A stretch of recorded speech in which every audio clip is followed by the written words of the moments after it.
Pilot mga boss, so ito na yung isa pa nating euro dito. Isa siyang euro 150.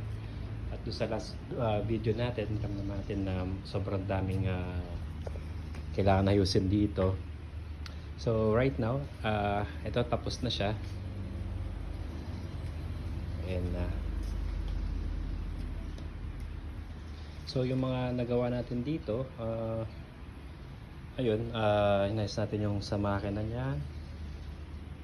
Tapos itong tambutso pinalitan ko na muna kasi yung dati niyang tambutso hindi na siya stock. So yung pinalit ko yung stock na tambutso ng mga euro. So ayun siya. Ayun, headlight na palitan na rin kasi dati may mga crack na siya.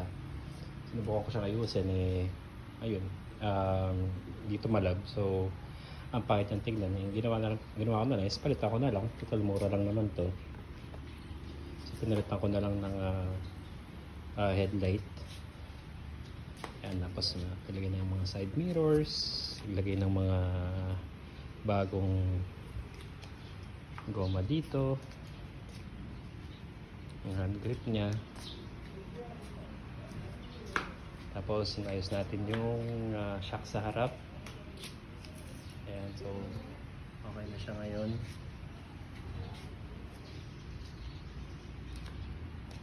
Ayan, nilagyan na rin na ng bagong battery para yung kickstarter niya tsaka push start niya parehong aandar. So ayan, matrabaho lang, naging matrabaho, tas nasasabayan pa na naging busy tayo kaya hindi masyado nakapag-send ng mga updates ito sa motor na to. Halos kagabi lang kasi ito natapos, tapos kanina umaga nilinis. So ayan,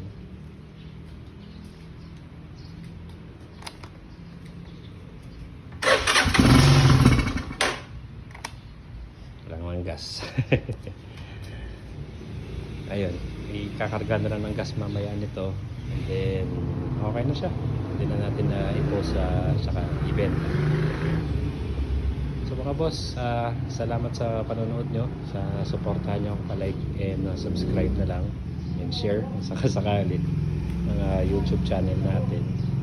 May mga tanong kayo, i-message na lang kayo or mag-comment na lang kayo. Pag may time tayo, sasagutin ko naman yung mga yan. Maraming salamat mga boss.